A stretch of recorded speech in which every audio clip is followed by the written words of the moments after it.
खाली करो, हमारे टैंक अंदर घुसेंगे। इस इलाके में 11 लाख लोग रहते हैं। क्या गाजा खाली होने वाला और इन लोगों का क्या होगा, आज बात करूंगी महाभारत। इसी के साथ साथ अमेरिका समझा रहा है या भड़का रहा है? एक बड़ी बहस इस बात पर छिड़ गई है कि अमेरिका हथियार देकर क्या इस युद्ध को और भड़का रहा है। बहस इस बात पर छिड़ गई है कि अमेरिका हथियार देकर क्या इस युद्ध को और भड़का रहा है।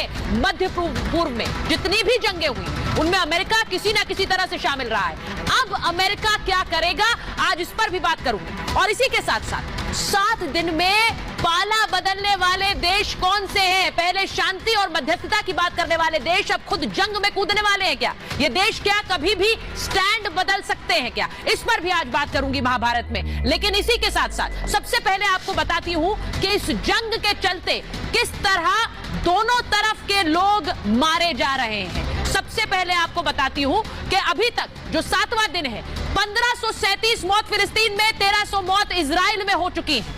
इसी के साथ साथ 6612 लोग घायल फिलिस्तीन में हुए हैं और इजराइल में 3000 लोग इसकी चपेट में अभी तक घायल हैं।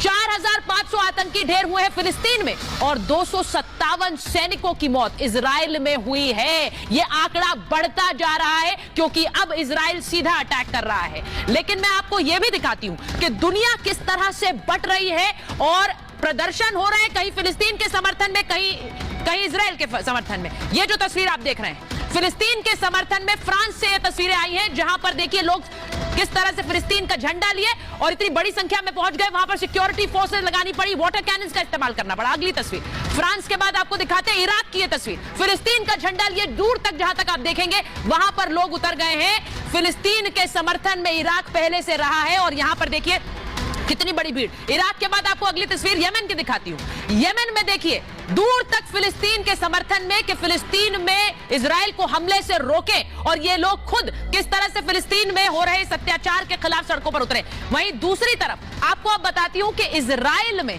आपको दिखाती हूं कि इजराइल के समर्थन में किस तरह से लोग सड़कों पर उतरे। पहली तस्वीर ऑस्ट्रेलिया की आपको दिखा रही हूं। ऑस्ट्रेलिया में इजराइल का झंडा लिए लोग सड़कों पर उतरे हैं। ये वहां के यहूदी भी हैं और इसी के साथ साथ इजराइल के समर्थन में खड़े दूसरे देशों के लोग भी हैं। रोमानिया की ये तस्वीर देख लीजिए, वी स्टैंड विद इजराइल के पोस्टर्स, प्लैकार्ड्स लिए दुनिया भर इस वक्त बटी नजर आ रही है। कहीं इजराइल के समर्थन में प्रदर्शन है तो कहीं फिलिस्तीन के। नेदरलैंड्स की तस्वीरें देख लीजिए, बड़ी संख्या में श्रद्धांजलि देते हुए उन लोगों को, उन बच्चों को जिन्होंने अपनी जान गंवाई, इन सब के साथ खड़े हुए हैं। लेकिन इस वक्त सबसे बड़ा डर क्या है? सबसे बड़ा डर है उस ऑपरेशन का जो अब इजराइल शुरू करने वाला है फिलिस्तीन में, गाजा में। गाजा में अब तक का सबसे बड़ा ग्राउंड ऑपरेशन शुरू हो रहा है और इजराइल ने अपने टैंक्स तैनात कर दिए। वो तस्वीरें भी आपको आगे दिखाऊंगी, लेकिन पहले बताती हूं गाजा पट्टी पर कब्जे की तैयारी है। गाजा में ये ग्राउंड ऑपरेशन चल रहा है। 1 लाख सैनिकों ने मोर्चा संभाल लिया है। जो आप ये तार देख रहे हैं, इसी तरह का एक बॉर्डर गाजा पर लगाया है जहां से गाजा से भी लोग आते रहे हैं इजराइल में काम करने, लेकिन वहां अब सिर्फ टैंक्स नजर आ रहे हैं। 3 लाख रिजर्व सैनिकों ने वहां पर घेराबंदी कर दी है और वहां पर गाजा बॉर्डर की ओर इजरायली टैंक्स लगातार कूच कर रहे हैं, आगे बढ़ रहे हैं। इजराइल ने कहा है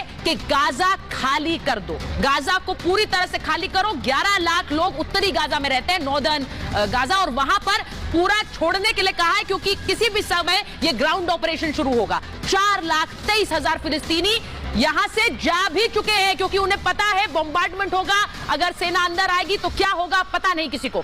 इजराइल इस ऑर्डर को वापस ले, यूनाइटेड नेशंस का कहना है, क्योंकि यहां पर एक मानवीय संकट भी खड़ा हो रहा है। वहां भी बच्चे हैं, महिलाएं हैं और इसीलिए यूएन खुलकर अब कह रहा है कि इस तरह का ग्राउंड ऑपरेशन इजराइल ना करे।